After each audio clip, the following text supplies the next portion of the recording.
It's your day in tech history, and it's brought to you by our friends over at Carbonite, where you can get a 15-day free trial by going over to geekazine.com/carbon-free.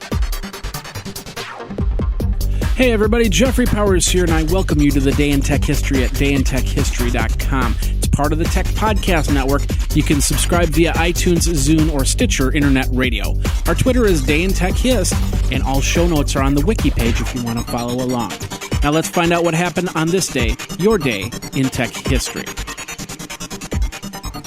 August 5th, 1858, the first transatlantic cable was completed. From Niagara laid down 1,016 miles of telegraph cable, completing the West End. 1914, Cleveland, Ohio was the first electric traffic light installed by the American Traffic Signal Company. 1921, the first radio broadcast of a baseball game happened at Pittsburgh's Forbes Field. KDKA broadcast the game. 1969, Mariner 7 made the closest flyby of Mars at 3,524 kilometers.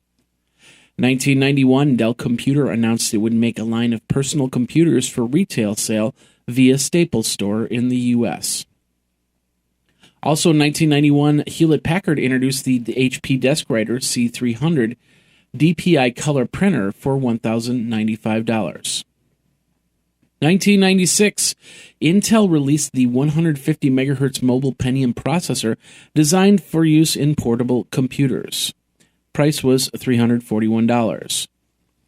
1997, Apple Computer announced the Power Macintosh 8600 and 9600 systems, featuring a 300 to 350 MHz Power PC processor and Mac OS 8, starting at $3,700. And in 1999, eMachines introduced the E1 personal computer, featuring a 433 MHz Celeron processor, built-in 15-inch monitors, speakers, and a disk drive, and more. It was exclusive at Circuit City, and the price would be $799 to $849. And also in 1999, version 1.07 of the Hydra BBS was released.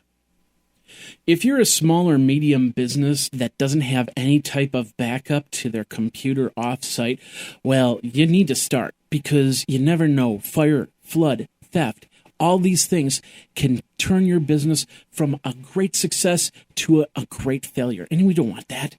We want you to bring everything back so you can make the next social network or make the next big thing. And do that by backing up all your stuff offsite by using Carbonite. Now, they have Pro plans and Server plans. Pro plans starting at $269.99 a year, and Server plans starting at $799.99 a year. You can hook up unlimited computers or servers. It is easy to use web dashboard, and it's all HIPAA compliant if you are a startup healthcare. Awesome there.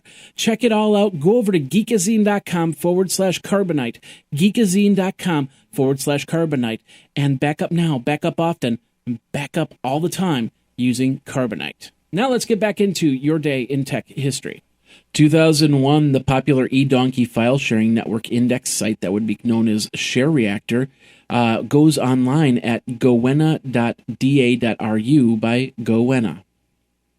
2002, the Abilene Network, Internet 2 backbone, deploys Native Internet Protocol version 6, or IPv6. Also in 2002, Apple Computer and OSF Research Institute released the version pre-R2 of the MK Linux open source operating system. 2003, version 1.0 of RookChat, an open source highly configurable HTTP CGI chat room engine, was released.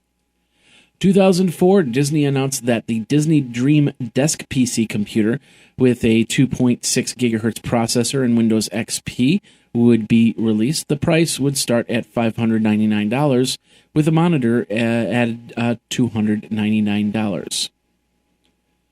2008, Steve Jobs made the Oops announcement after having problems with MobileMe on the launch of the iPhone 2. Some say that the program wasn't ready to be released and was problematic at the start, and the program changed since then. Also in 2008, Hulu began posting NBC TV content in 720p, as well as certain clips. Yahoo's shareholder board showed that they were not happy with the direction of the company through a tally of votes at the shareholders meeting. And Yahoo offered an interface for other sites to use their music service. Comcast purchased Daily Candy, a woman's e-newsletter, for $125 million. AMD announced the 790GX chipset targeted for ultra-enthusiast gamers. And MySpace was awarded the ability to stream the presidential debate between Barack Obama and John McCain. 2009 DEF CON badges were hacked, but that is not what the conference leaders wanted. The high-tech badges had hidden features that people actually could hack through, but they ended up hacking the wrong area. And Google sold its radio automation business to Wide Orbit. Google also bought On2, a video compression codec. 2012, the Curiosity rover successfully landed on the surface of Mars. It was one of the most complicated automated landings ever involved with a sky crane. And in 2013, Jeff Bezos acquires the Washington Post newspaper for $250 million.